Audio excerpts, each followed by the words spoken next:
తిథులలో అమావాస్య తిథి రోజున ఎటువంటి శుభ కార్యక్రమాలు చేపట్టరాదు అని చెప్తూ ఉంటారు. అమావాస్య తిథి నిజంగా మంచిది కాదా?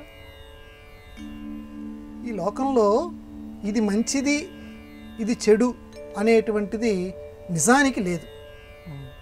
కానీ లోక వ్యవహారంలో నక్షత్ర గమనాన్ని బట్టి, రాసుల యొక్క నిర్ణయాన్ని బట్టి లోకంలో మన పూర్వీకులు ఇది మంచిది నాయన, ఇది చెడుది నాయన. ఎందుకంటే కాలోస్మి భరతర్షభ, నేనే కాలస్వరూపుణ్ణి అన్నాడు శ్రీకృష్ణ భగవానుడు.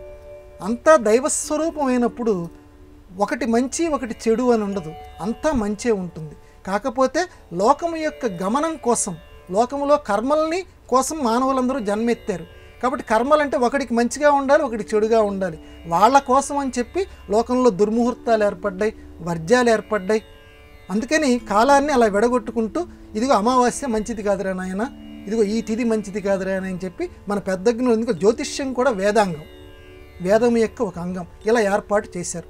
కర్మల్ని అనుసరించే మానవుల కోసం, ఆ కర్మ పరిపాకాన్ని వాళ్ళకి నెరవేర్చడం కోసం మాత్రమే. సరే, ఇప్పుడు మన ప్రశ్న ఏంటంటే, అమావాస్య అనేటువంటిది మన దేశకాల ఆచారాలని బట్టి కొందరికి మంచిది, కొందరికి మంచిది కాదు. ఉదాహరణకు చూడండి, పక్కన ఉన్నటువంటి మన తమిళనాడు రాష్ట్రంలో అమావాస్య నాడే ప్రారంభోత్సవాలు చేస్తారు. అమావాస్య వాళ్ళకి చాలా శుభం. కానీ మన తెలుగు దేశాల్లో అమావాస్య అంటే మనందరికీ భయం. అమావాస్య నాడు ఎటువంటి కార్యక్రమం ప్రారంభించరు. అమ్మో ఈరోజు అమావాస్య, ఈ తిథి నాడు మనం ఏమీ చేయొద్దంటారు. మరి అంతటా దేశంలో అక్కడొక అమావాస్య ఇక్కడొక అమావాస్య ఉండదు, మొత్తం అంతా ఒకే అమావాస్య. మరి ఉన్నప్పుడు తమిళనాడు లాంటి రాష్ట్రాల్లో అమావాస్య ఎందుకు శుభమైంది? ఇక్కడ మన తెలుగు దేశాల్లో ఎందుకు ఇది అశుభంగా మారింది అని అంటే, ఇది ఈ తిథులు అనేటువంటివి దేశ కాల ఆచారాలని బట్టి ఏర్పడినటువంటివి.